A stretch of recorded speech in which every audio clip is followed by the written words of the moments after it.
Hola, soy Joan Vitrán, director del grupo Compliance de Aldaglis Aliasnik. Les doy la bienvenida a un nuevo episodio del podcast Rule the Rules de Compliance Latam, donde exploramos temas clave en el mundo de compliance, ética y mejores prácticas corporativas.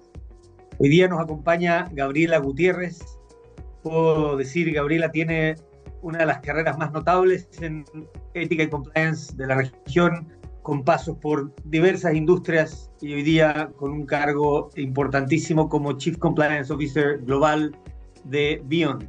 Gaby, muchas gracias por aceptar la invitación. ¿Cómo estás? Muchísimas gracias, Joab.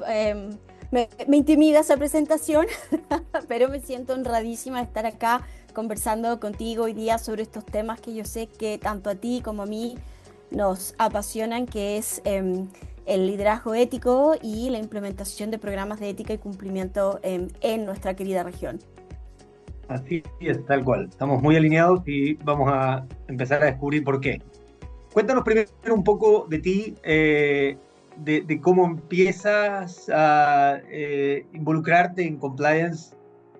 Sabemos y siempre hacemos bromas que afortunadamente no eres abogada, ¿no? Vienes Sí. de un mundo más amplio y te ha servido mucho, si bien ya conoces mucho de regulación y por los cargos que has tenido, pero cuéntanos esa transición, cómo llegas a Sí. compliance. Sí, la verdad, yo si miro en el tiempo, llegué por accidente, así, tan simple como eso. Yo todavía estaba ya en el último año de la universidad y estaban buscando en ese momento en Citibank lo que se llamaba Internal Control and Compliance Officer. Imagínate esa dicotomía entre Internal Control, que es tercera línea, and Compliance Officer, segunda línea. Me pareció Claro. interesante.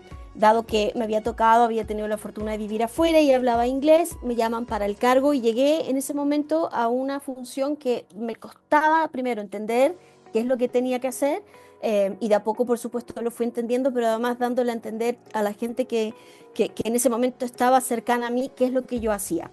Y así fue como partí en el mundo bancario, cuando te diría principalmente mi foco era fuertemente en temas regulatorios, estrictamente en banco, en todo lo que es KYC, anti-money laundering. Y después se da la transición de Citibank, paso a Deutsche Bank. Y en Deutsche Bank tengo la gran fortuna en ese momento no solamente de trabajar en temas de ethics and compliance, sino que también partí trabajando en un área como de apoyo a la mesa de dinero. Entonces eso también me sirvió para entender distintos procesos y el negocio desde otra perspectiva. Y en ese momento es cuando también empieza a surgir SOX a nivel global y me tocó liderarlo en ese momento en la unidad donde me encontraba trabajando en Deutsche Bank.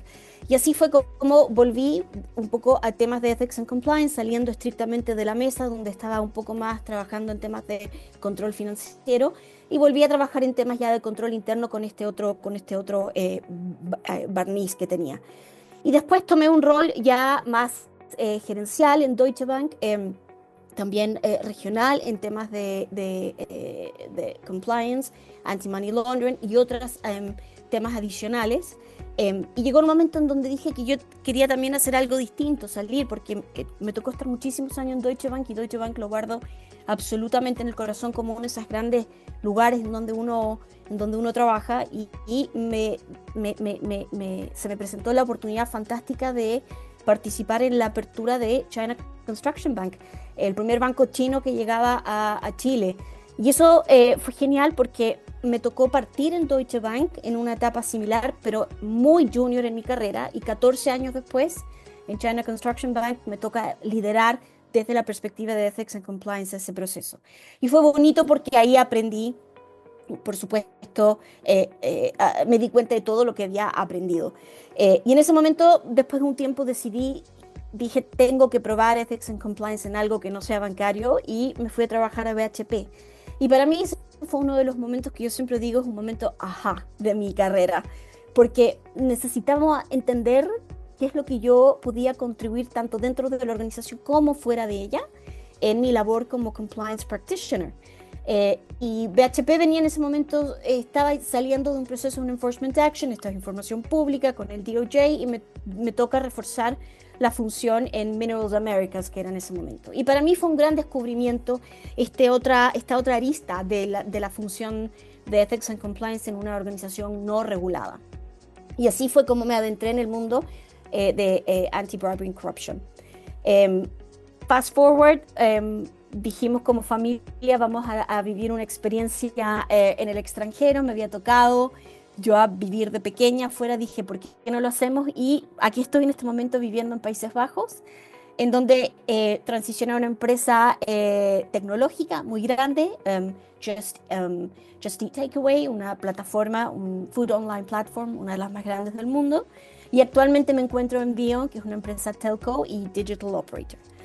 Como dices tú, no soy abogado, partí estudiando contabilidad y auditoría, después sí hice un magíster, un LLM en leyes, otras certificaciones y como dato curioso estudié historia medieval. Muy importante. Y además hemos hablado siempre de que lo que consideramos te permite ser exitosa en tu rol y también ser percibida como un business partner, ¿no? Y no un sheriff, Sí, tiene que ver con ciertas habilidades blandas, ¿no? sí, Además de todo el conocimiento y el expertise que sí, tienes. ¿Qué dirías han tenido en común eh, todas estas industrias que son muy distintas? ¿Qué es sí, lo que te ha llevado a poder exitosamente desempeñarte en industria bancaria, sí, minera, tecnología, sí. telecom, etcétera? Sí, me encanta esa pregunta porque ya después de tantos años haciendo lo que hago, tengo una respuesta muchísimo más clara que al principio, como te decía, en nuestras distintas transiciones profesionales mías, también quería un poco, de alguna manera, comprender bien de qué forma podía hacer mi rol de mejor manera. Y lo que te puedo decir ahora es que lo que tienen en común todas estas transiciones y todas estas experiencias profesionales que yo he tenido es que en todas hay una composición que digo yo que es 50-50. 50 es la parte técnica y 50 es la parte de habilidades blandas. Y por eso te digo que cuando a mí me preguntan cuál es el mejor perfil para ser un compliance practitioner, no te puedo decir que hay uno solo desde un punto de vista profesional, sea abogado, ingeniero, eso va a depender. Eso es 50%. El otro 50% son todas las habilidades blandas que son necesarias para poder influir y persuadir, porque al final lo que es común en todas estas organizaciones es que nosotros, en nuestro rol, estamos permanentemente eh, estableciendo relaciones e interacciones con personas. Y para convocar a estas personas a lo que yo llamo el viaje del héroe, que es un viaje de transformación dentro de las organizaciones, de convicción, de hacer las cosas en forma correcta, eso yo no lo hago con mis habilidades técnicas, si bien son importantes, pero tengo que tener unas habilidades blandas de comunicación, influencia, convicción y convencimiento de aquello de lo que yo estoy haciendo. Entonces te diría que eso es como lo común en todas estas experiencias profesionales que yo he tenido. Y habiéndote relacionado en términos de compliance con varias otras geografías, ¿cómo sientes, cómo ves que estamos en la región? ¿Cuáles son las principales diferencias de hacer compliance en Sí. LATAM versus Europa, Norteamérica, Australia, etcétera? Yo creo que la gran diferencia, primero me he sorprendido gratamente lo que se ha avanzado en los últimos 20 años y de alguna manera a propósito de grandes escándalos que han ocurrido en la región, que han tenido impacto en distintas normativas, en Brasil, en Chile, con por supuesto la misma transformación que ha tenido la ley de responsabilidad penal y así sucesivamente. Em, yo te diría que, por un lado, me ha sorprendido gratamente. ¿Ya? Lo, lo maduro que está. Hay cosas por hacer, por supuesto, pero yo creo que la gran diferencia tiene que ver también con nuestra propia experiencia como región. Porque, por supuesto, hablar acá en Europa, ¿cierto?, de corrupción es mucho menos cercano de hacerlo en nuestra región, ¿cierto? En donde sabemos, por los índices de transparencia internacional, que todavía tenemos países y nuestro propio país, Chile, no necesariamente ha ido mejorando en los últimos años, sino siempre ha ido de a poquito como un pie hacia atrás, un paso hacia atrás. Entonces, la corrupción es un tema mucho más habitual y estas malas prácticas de negocios es más habitual. La conversación sobre lo mismo y hoy día es mucho más punitivo, se habla, se juzga, una sociedad civil mucho más activa en esa materia en la región de lo que pueda suceder acá en Europa. Me parece que es porque hay experiencias más activas. Y esa es una de las grandes diferencias, que muchas veces siento que puede haber un rótulo un tanto injusto. Como vengo de una región que tiene al menos una mayor percepción, ¿cierto?, de corrupción, entonces pareciera que eso es la norma. Y la verdad que es bonito entrar a explicar, no, hemos avanzado y mucho. Muy interesante y de acuerdo. Tengo que preguntarte, en tu cargo actual, sé que te toca viajar, que te Sí, relacionas con colaboradores de países que uno diría, o también con esos mismos sesgos que comentabas, ¿verdad? A veces injustos, están más expuestos al riesgo y también son de culturas muy ajenas a la nuestra, quizás sí, en Latinoamérica, muy distintas, con cultural traits, ¿verdad? Que a veces sí, ponen desafíos también en materias de compliance porque tienes que lograr conectar, a veces con sí. tradiciones, con elementos que no son los que conoces o habitualmente tienes. Entonces, ¿cómo lo haces? ¿Cómo Sí, es hacer compliance en, solamente a ver si estoy bien, en Uzbekistán, sí, en Pakistán, en sí, ese tipo de geografías? sí. Bueno, efectivamente estuve hace poco en un viaje maravilloso por Kazajistán, Uzbekistán, Pakistán y efectivamente lugares que nunca pensé que iba a conocer y la verdad que ha sido maravilloso porque siempre me parece que uno en estos tipos de viaje tiene que ir con los cinco sentidos bien, bien, bien atentos, bien abiertos y observar lo que sucede alrededor. Y darse cuenta que efectivamente tu mundo no termina donde tú crees, ¿cierto? Que es en lo conocido. Dicho eso, ha sido increíble porque yo creo que lo más importante en estos viajes para mí es establecer relaciones interpersonales con mi equipo, entender primero qué es lo que están haciendo. Y a partir de esa relación yo también puedo entender qué es lo que está sucediendo en el país, en la región. Ellos, esos países que están hoy día en Asia Central, también han tenido grandes avances en justamente en materias de prevención de corrupción y de soborno, y efectivamente también han tenido experiencias igual que en la nuestra, por lo tanto, igual que en la región latinoamericana. Por lo tanto, hay muchas áreas en común que a simple vista no nos parece, pero descubrirlas ocurre a través de la comunicación. Y por eso en mi rol global el conocer y el estar, el face to face, tiene un valor mucho más importante que la comunicación no física, sino la virtual, porque es en esos pequeños espacios en donde podemos entender cuáles son los desafíos permanentes que el equipo, por ejemplo, está expuesto, o cuáles son las atenciones que hoy día los reguladores están teniendo cada vez más en distintos ámbitos, por ejemplo, en empresas como la que yo trabajo de telecomunicaciones. Y es increíble, eso ocurre es a partir de la comunicación, pero también es importante hacer las preguntas y partir desde, yo te diría algo así como un clean slate, ¿no? Donde de alguna manera no hay ningún sesgo y estoy atenta a entender los esfuerzos, a entender los riesgos, a entender las costumbres. Y te doy un ejemplo. Hace muchísimos años, cuando yo trabajaba aún en Chile, me acuerdo que explicar a Casa Matriz que en diciembre o inclusive en fechas de fiestas patrias, entregar la famosa caja, ¿cierto? Con comida o la cajita de regalos, es costumbre. Y eso había que explicarlo y entender esa realidad para poder de alguna manera transparentarla, en este caso con Casa Matriz, para que no hubiera ninguna interpretación negativa sobre lo mismo.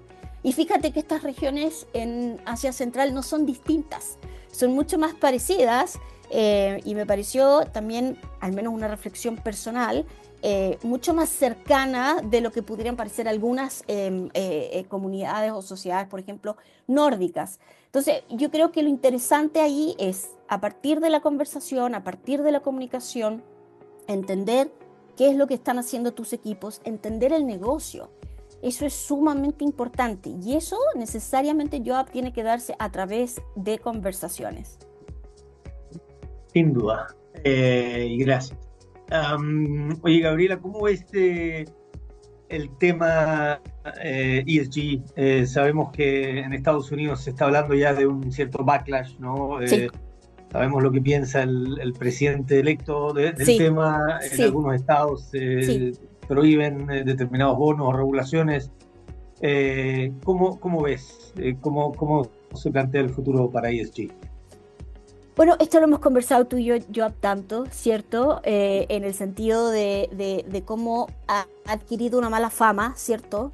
La forma, pero no el fondo. Yo creo que eso es lo importante acá. No podemos ignorar el tema esencial y el tema central que es las organizaciones en tanto más importantes, grandes, profitable y con responsabilidad, también tienen obligaciones con las comunidades con las cuales se desenvuelven. Y esas comunidades no solamente son comunidades cercanas, como lo podrían ser las comunidades aledañas a una empresa minera, sino directamente partamos con sus propios empleados y terceros como cadenas de suministro.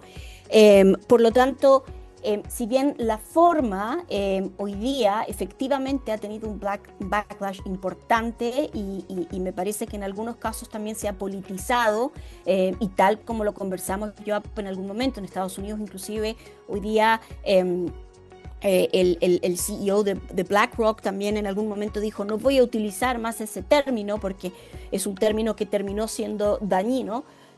Me parece que nosotros en nuestro rol no podemos desviar la atención de lo esencial, que es el fondo, que es esta responsabilidad social que las empresas tienen de alguna manera en el bien común, en hacer las cosas en forma correcta y para ello deben promover un liderazgo ético dentro de las mismas. Entonces, creo que la discusión hoy día es más esa, es más de forma que de fondo.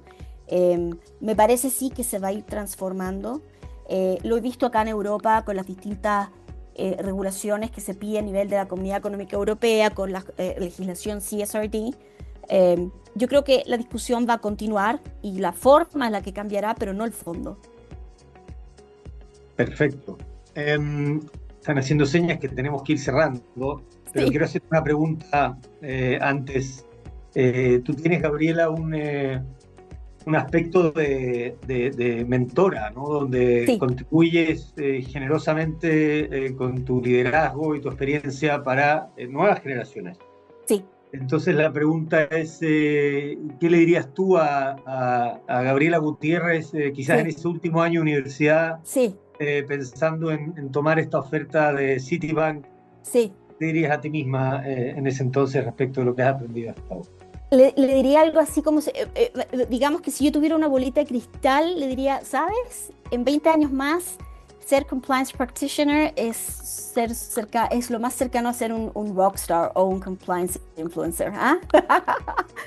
Y eso está en nuestras manos. La verdad que si la verdad lo entendemos de esa forma, que tenemos la posibilidad de contribuir, aunque sea con un pequeño grano de arena, bien vale la pena hacerlo. Entonces le diría que no tenga susto, que aunque el nombre parece un poco policíaco, no lo es, porque en el fondo en 20 años más le diría, no, Gaby, no va a haber mejor momento para ser compliance practitioner que entonces. Le diría eso, que le dé con todo. Excelente. Gaby, ha sido un placer tenerte acá, que continúes avanzando en esta carrera extraordinaria y influyendo a tantos y tantas para bien, ¿ah? Para nuestros oyentes les recordamos que no olviden seguirnos en LinkedIn, en Instagram como Compliance Latam. También están invitados a visitar la página compliancelatam.legal. Actualmente tenemos disponible material de interés, guías comparadas, etcétera. No olviden compartir este episodio y nos vemos en el próximo para seguir conversando sobre compliance, mejores prácticas, liderazgo ético.